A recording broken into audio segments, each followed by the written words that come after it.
السلام علیکم ناظرین، اردو چینل میں آپ سب کو خوش آمدید کہتے ہیں۔ ناظرین، ہمارے ملک کے ہیرو فخر پاکستان جناب محمد علی ستپارہ اور ان کی ٹیم کے ارکان کی تلاش میں پچھلے ہفتے سے ریسکیو آپریشن جاری ہے۔ لیکن کیا آپ جانتے ہیں کہ علی ستپارہ اور ان کے دیگر ساتھیوں کے ساتھ جو ممکنہ حادثہ پیش آیا اس کے پیچھے کیا عوامل کار فرما ہو سکتے ہیں؟ علی ستپارہ کو واقعی کوئی حادثہ پیش آیا یا ان کے ساتھ کوئی سازش ہوئی ہے، اور یہ آپریشن کتنے دن مزید جاری رہے گا؟ تفصیل میں جانے سے پہلے آپ سے گزارش ہے کہ اگر آپ نے ابھی تک اس چینل کو سبسکرائب نہیں کیا ہے تو اس چینل کو جلدی سے سبسکرائب کر لیجئے اور ساتھ میں لگے بیل آئیکن کو پریس کر دیجئے تاکہ آنے والی ہر ویڈیو آپ کو بر وقت ملتی رہے۔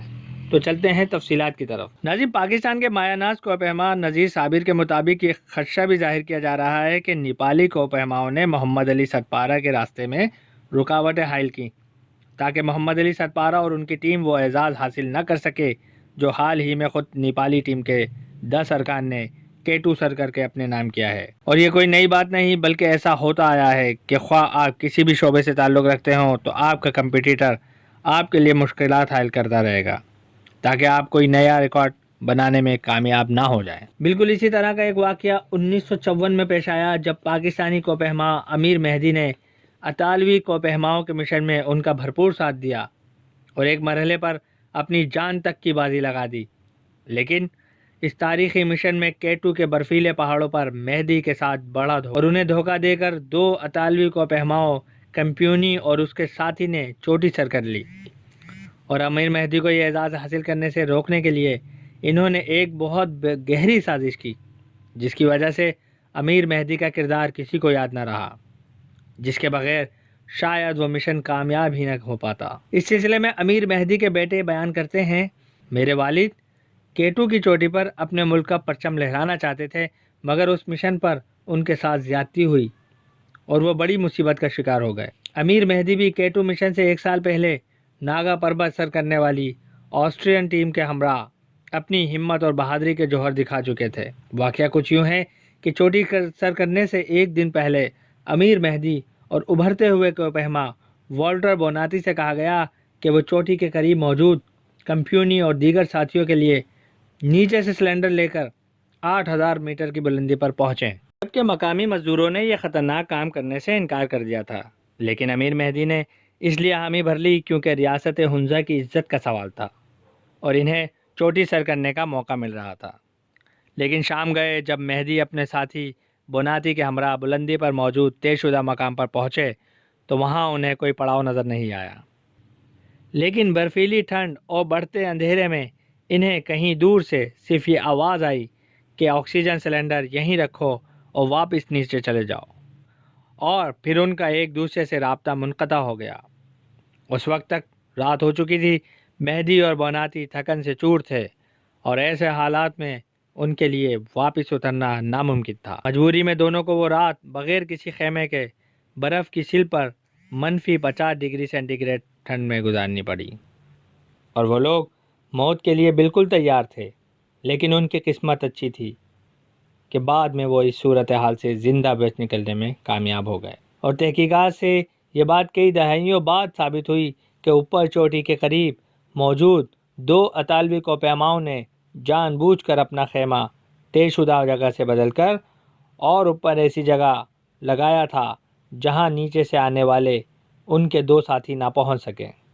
مقصد تھا بوناتی اور مہدی کو چوٹی سر کرنے سے دور رکھنا تاکہ یہ اعزاز پاکستان کے پاس نہ آئے اور اطالوی کوہ پیما اپنے ملک کا جھنڈا K2 کی فلک شگاف چوٹی پر گاڑ سکیں۔ مجبوراً مہدی اور بوناتی نے آکسیجن سلنڈر وہیں چھوڑے اور بمشکل اپنی جان بچائی، جبکہ دوسری طرف کمپیونی اور دوسرا ساتھی اپنے خیموں سے باہر آئے۔ انہوں نے پیچھے چھوڑے آکسیجن سلنڈر اٹھائے اور انہی سلنڈروں کی مدد سے کچھ گھنٹوں بعد چوٹی سر کر ڈالی۔ کمپیونی اور اس کا ساتھی اٹلی کے لیے یہ اعزاز حاصل کر کے قومی ہیرو قرار پائے، لیکن بوناتی اور مہدی کے ساتھ انہوں نے جو سلوک کیا اسے سرکاری سطح پر دبا دیا گیا۔ امیر مہدی اپنی جان بچانے میں تو کامیاب ہو گئے، لیکن امیر مہدی کے پاؤں کی انگلیاں گل سڑ چکی تھیں اور گینگرین مزید پھیلنے کا خدشہ تھا۔ ایسے میں ڈاکٹروں کے پاس کوئی اور چارہ نہ تھا اور ان کے پیروں کی تمام انگلیاں کاٹ دی گئیں۔ 8 ماہ کے علاج کے بعد جب مہدی واپس اپنے گاؤں ہنزا پہنچے تو انہوں نے اپنی پہاڑی کدال کو ایک طرف پھینک دیا اور گھر والوں سے کہا کہ اسے دوبارہ کبھی نہیں دیکھنا چاہتے۔ ان کے اطالوی ساتھی واپس اٹلی گئے۔ انہوں نے کوہ کے شعبے میں نام کمایا، کتابیں لکھیں، پیسہ بنایا، لیکن مہدی پھر کبھی پہاڑ پر چڑھنے کے قابل نہ رہے۔ امیر مہدی نے اپنی زندگی کے اگلے 50 سال مجبوری کی حالت میں گزارے۔ اب چلتے ہیں تصویر کے دوسرے رخ کی طرف۔ ناظرین کرام، ستپارا ٹیم کو ممکنہ طور پر یہ حادثے پیش آ سکتے ہیں اور اس کا سبب فکس لائن ہو سکتی ہے۔ یہ فکس لائن ہے کیا؟ ناظرین، یہاں آپ کو بتاتا چلوں کہ فکس لائن دراصل پہاڑ کے ساتھ لگائی گئی اس مضبوط رسی کو کہا جاتا ہے جس کی مدد سے کوہ پہاڑ پر چڑھائی چڑھتے ہیں، اور اگر کوہ پہاڑ سے سلپ ہوتا ہے تو یہ فکس لائن اسے کھائی میں گرنے سے بچا لیتی ہے۔ ستپارا ٹیم اور نیپالی کوہ کے درمیان یہ معاہدہ ہوا تھا کہ کیمپ 1 سے کیمپ 4 تک فکس لائن علی ستپارا کی ٹیم لگائے گی، جبکہ کیمپ 4 سے بوٹل نیک تک کی لائن نیپالی کوہ کی ٹیم لگائے گی۔ لیکن یا تو کیمپ 4 سے سمٹ تک نیپالی کوہ نے فکس لائن لگائی ہی نہیں، یا فکس لائن کو جان بوجھ کر ڈیمیج کر دیا گیا اور رسی ٹوٹنے سے حادثہ پیش آیا اور ستپارا ٹیم کھائی میں جا گری۔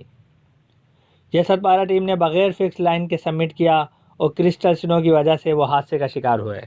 اس معاملے میں بھی نیپالی ٹیم دوشی قرار پاتی ہے، کیونکہ اگر انہوں نے فکس لائن نہیں لگائی تھی تو قانون کی روح سے انہیں ستپارا کی ٹیم کو اس بات سے آگاہ کرنا چاہیے تھا، جو کہ انہوں نے نہیں کیا اور حادثہ رونما ہوا۔ یہاں سوال یہ پیدا ہوتا ہے کہ آخر نیپالی ایسا کیوں کریں گے؟ اس کی 2 وجوہات ہیں۔ گزشتہ سیزن سے جان سنوری اور نیپالی کوہ کے درمیان خوب گرما گرمی ہو چکی تھی، اور جان سنوری نے اس سیزن میں موقع ہونے کے باوجود نیپالی کوہ کے ساتھ سبمٹ نہ کرنے کا فیصلہ کیا اور ستپارا ٹیم کے ساتھ سبمٹ کرنے کو ترجیح دی۔ اور دوسری وجہ وہی جو امیر مہدی کے ساتھ ہوا، یعنی نیپالی کوہ اعزاز کافی عرصے تک اپنے پاس رکھنا چاہتے تھے اور نہیں چاہتے تھے کہ کوئی دوسرا سبمٹ کر کے ان سے یہ اعزاز چھین لے۔ اب یہاں سب سے بڑا کردار پاکستان گورنمنٹ اور کوہ سوسائٹی کا ہے کہ وہ اس معاملے کی شفاف تحقیقات کرائیں۔ ویڈیو کو زیادہ سے زیادہ شیئر کیجیے تاکہ حقائق تک پہنچنے میں مدد مل سکے۔ شکریہ۔